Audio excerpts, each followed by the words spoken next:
एक लड़की घबराई हुई किसी से दूर भाग रही है। उसने देखा समुद्र किनारे की ऊंची ऊंची चट्टानों के किनारे पर कुछ उसके साथी छुपे बैठे हैं, जिनके चेहरे पर खौफ है। हर कोई सिर्फ खुद की जान जाने से डर यहाँ छुपा हुआ है। यहाँ एनी उनसे कहती है कि वो उसे थोड़ी सी जगह दे दे, लेकिन वहाँ इतनी भी जगह नहीं थी कि वो उसे छुपा पाते। इसीलिए मजबूरन उसे समुद्र के ठंडे बर्फ के पानी में उतरना पड़ा और पैदल ही आगे जाने पड़ा। और जहाँ भी कोई छुपने की जगह थी वहाँ कोई ना कोई डरा हुआ छुपा हुआ बैठा था। ये साफ सुनाई दे रहा था ऊपर से कोई लगातार गोलियां बरसाया जा रहा है, पर इनमें से किसी की हिम्मत नहीं हो रही है कि वो ऊपर जाकर वो जो कोई भी है उसे लड़ सके। और जिसे जो जगह मिल गई थी उसने वो वहीं आसरा बना लेता है। और एनी को भी आखिर में एक जगह दिख जाती है, परंतु शायद उसने आते आते देर कर दी, क्योंकि वो जो कोई भी था उसने उसे देख लिया। एनी भी उसे देख लेती है और दोनों की नजरें भी मिली और तब चली वो गोली जो शायद एनी के लिए ही बनी थी। दरअसल ये सब शुरू हुआ एक भयानक चीख के साथ। कॉलेज की लड़कियां जो किसी आइलैंड पर कैंपिंग के लिए आई हैं, वो जंगल से तेजी से भागते हुए अंदर की ओर आ रही थी।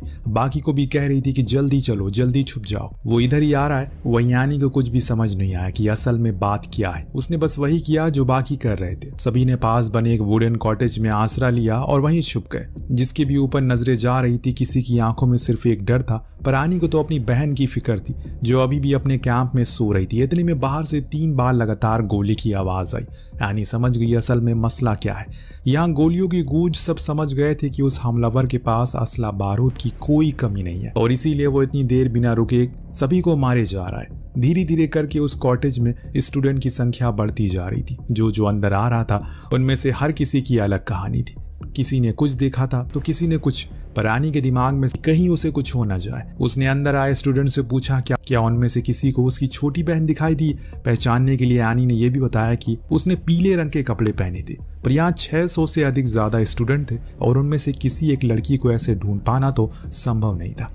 सवाल एक ही है, वो हमलावर है कौन। और इस कहानी को आगे बढ़ने से पहले मैं आपको बता दूं, ये कहानी असल में एक सच्ची घटना पर आधारित है, जिसके रियल फुटेज और कुछ तस्वीरें आपको वीडियो के अंत में देखने को मिलेंगी। फिलहाल अभी एनी पर जिसने मन बना लिया कि वो किसी भी हाल में अपनी बहन को लेने के लिए जाएगी, पर वो डरावनी गूंज ने उसे अपने बेवकूफ़ी भरे फैसले को थाम दिया, अंदर ही रहने पर मजबूर कर दिया। उसकी बाकी दोस्तों ने भी उसे बाहर जाने से मना किया, क्योंकि अगर वो वहां गई तो शायद उसके नसीब में मौत ही मिलेगी। और यहाँ उसने थोड़ी देर रुकने का फैसला किया। जब बाहर से थोड़ी शांति, इन्होंने उस पास वाले जंगल में जाने का मन बना लिया ताकि वहां तक घने जंगलों के बीच से खुद को सुरक्षित रख सके।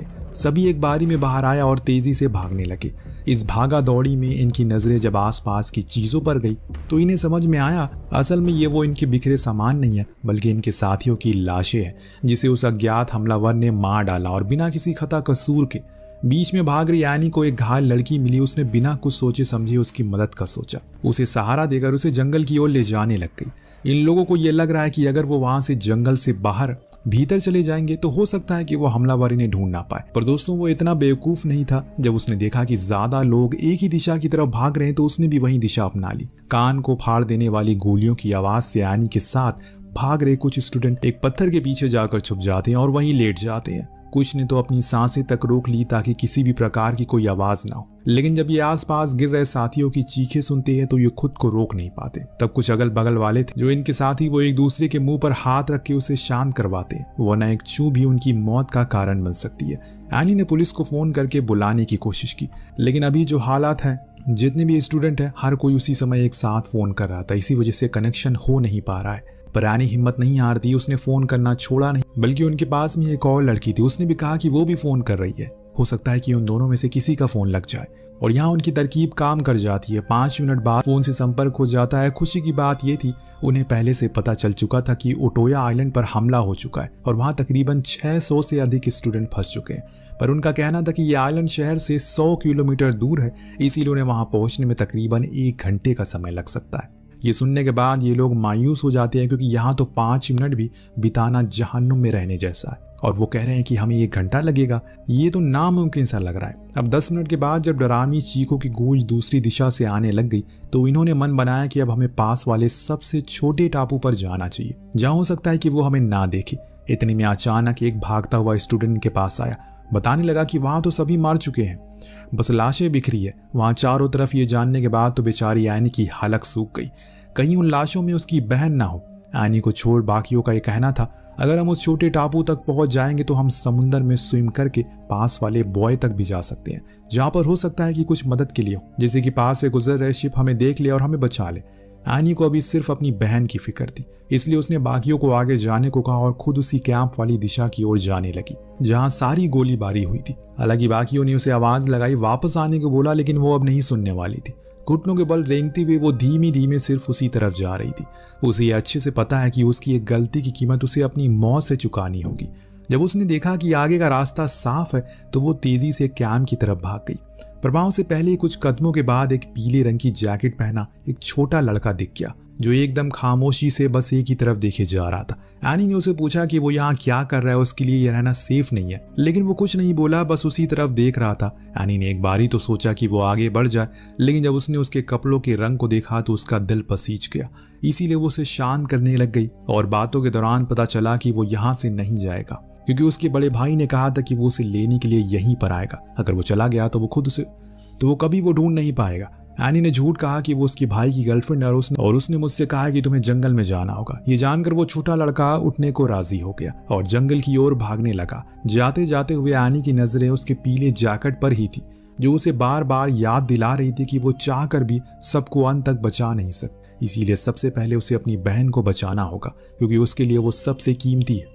भागते हुए वो कैंप के अंदर घुस गई, लेकिन ये क्या, वहां तो कोई नहीं था, सिर्फ एमी का फोन पड़ा था, वो भी स्विच ऑफ, यानी कि या तो वो खुद चली गई या फिर उसके साथ कुछ हो चुका है। उसका दिमाग इन सवालों के घेरे में उलझा था। इतने में बाहर से एक आहट ने उसकी सांसों को रोकने पर मजबूर किया। ये वही हमलावर था जो इधर आया था ताकि बचे हुए लोगों को मार सके। एनी बिना हिले ढुले वहीं उसी पोजीशन में बैठी रहती है ताकि कोई आवाज ना हो सके। कुछ देर बीत जाने के बाद उसे एहसास हुआ कि वो कदमों की आहट अब दूर जा चुकी है। उसने उल्टी दिशा में भागना शुरू किया ताकि पहले तो इस खुली जगह से दूर हो जाए।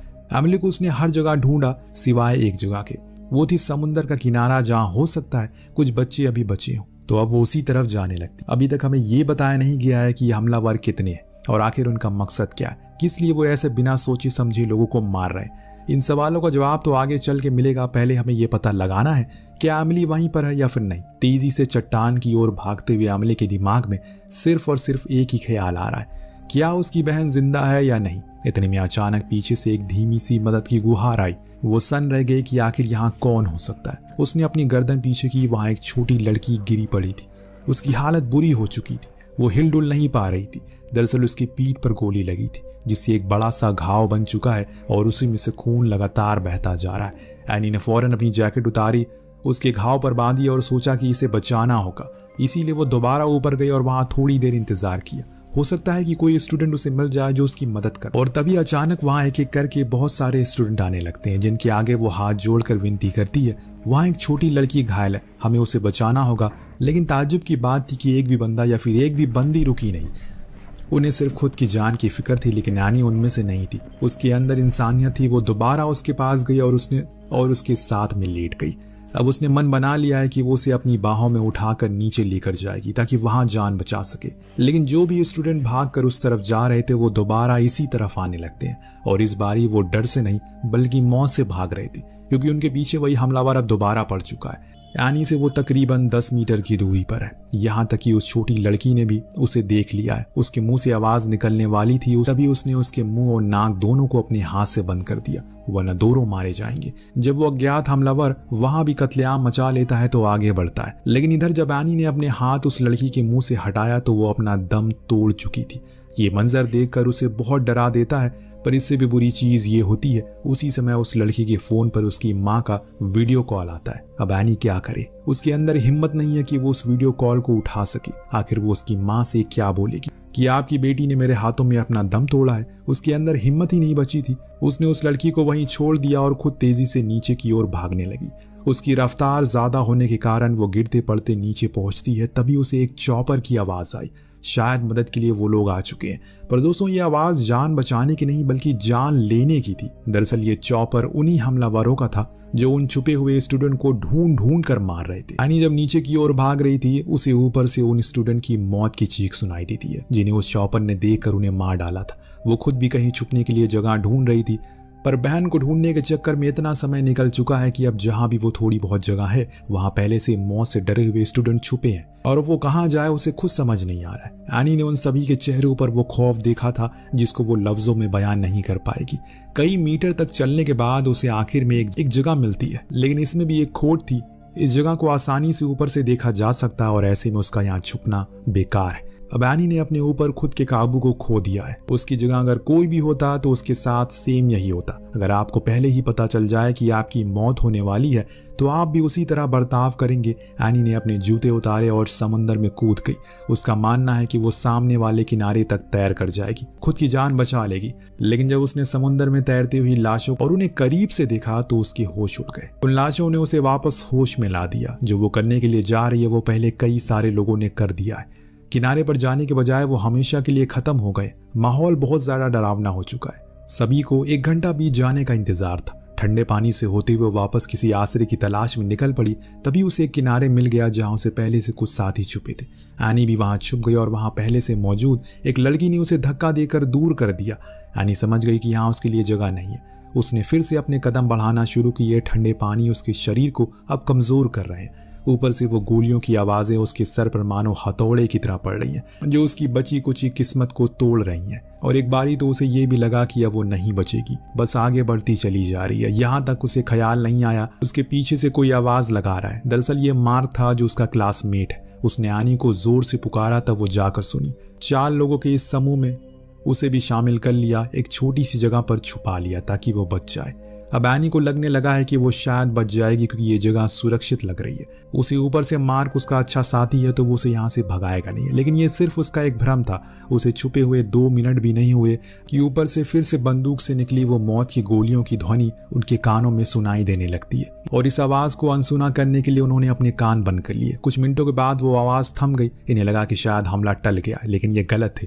एक लड़की ने देखा कि दूसरी तरफ से कुछ स्टूडेंट फिर से भाग कर आ रहे हैं और हो सकता है कि वो हमलावर अब नीचे आ चुका हो और उसे पता चल गया हो कि बाकी लोग कहाँ छुपे हैं। ये देखने के बाद इनके साथ 2 और लोग थे। वो जगह निकल कर भाग जाते हैं और बाकी के 2 थे वहीं रह गए जो मार्क और एनी थे, क्योंकि मार्क का कहना था वो हमलावर को पता है कि वो अकेले है तो वो इतने सारे लोगों के पीछे अकेले नहीं भागेगा। उसका यह अनुमान सही भी निकला। आगे जाने पर कुछ ही देर बाद हम उन भागे हुए लोगों को चीखे सुनाई देते हैं। उनकी ये दौड़ जिंदगी की आखिरी दौड़ बन गई थी, क्योंकि आगे जाकर चौपन ने उन्हें देख लिया। क्योंकि वो खुले में थे, मार्क के इस फैसले से एनी की जान बच गई और इसे उसे काफी भरोसा हो जाता है कि वो एक अच्छा लड़का है और जैसे वो औरों के बारे में सोचती है वो भी सोचता है। लेकिन दोस्तों ये खुशी के पल सिर्फ कुछ देर के थे, क्योंकि तभी अचानक छुपे हुए स्टूडेंट एक दूसरे को कोसने लग गए कि उनकी वजह से ये सब कुछ हो रहा है और इसी शोर के कारण वो उन हमलावरों की नजरों में आ गए। फिर क्या हुआ, उन सभी को एक एक करके मार दिया गया। सभी की लाशें किसी पानी के झरने की तरह नीचे आने लगती है। एनी को ख्याल आया कहीं उसमें उसकी बहन तो नहीं थी। उसने तुरंत अपने कदम तेज किया और उस ठंडे पानी में फिर से दौड़ लगाना शुरू किया। आगे जाकर उसने देखा कि वहीं छोटा लड़का मरा पड़ा है। काश उसने उसकी वो पीली चटकार जैकेट उतरवा दी होती, शायद वो बच जाता। लेकिन अब तो वो जा चुका है और गए हुए लोग कभी वापस नहीं आते। अब कुछ नहीं बचा, शायद वो अंदर से खत्म हो चुकी है। बीते 1 घंटे से उसने जो कुछ भी देखा वो एक अच्छे खासे इंसान को अंदर से खोखला कर देगा। गलती के कारण उसने खुले इलाके में कदम रख दिया जिसे वो उस हमलावर के निशाने में आ गई। एक गोली सीधा हवा को चीरते हुए उसके सीने के आर पार हो गई। पास में ही खड़ा मार्क ये देखकर फौरन भागने लगा।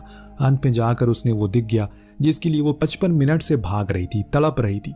एक रेस्क्यू बोट जिसमें पहले से कुछ स्टूडेंट सवार थे। एक लड़की भी थी जिसने पीले रंग का स्वेटर पहना था। वो एमिली थी दोस्तों, और इसी को किस्मत कहते हैं। एक बहन जो दूसरी बहन को ढूंढते ढूंढते कुर्बान हो गई तो कहीं कोई अपने साथी को बचाते हुए कुर्बान हो गया। सरकारी आंकड़ों के हिसाब से यह घटना साल 2011 में नॉर्वे की ओयोटो आइलैंड पर हुई, जो शहर से 100 किलोमीटर दूरी पर था। मैनचेस्टर कॉलेज के 670 स्टूडेंट वहां पर एक ट्रिप के लिए गए थे जिसमें वो कुछ नई और रेयर स्पीसीज के बारे में जानने वाले थे। लेकिन एक नफरत के बीज ने 77 लोगों को अपने जहर से मार डाला। उस दिन सिर्फ यही नहीं बल्कि एक और घटना हुई जो नॉर्वे के पीएम हाउस के एकदम बगल में हुई। वो विस्फोट था। इसमें 277 लोग घायल हुए, तकरीबन 80 लोग मारे गए। उसके कुछ ही घंटे बाद इस आइलैंड पर भी ये हमला हुआ।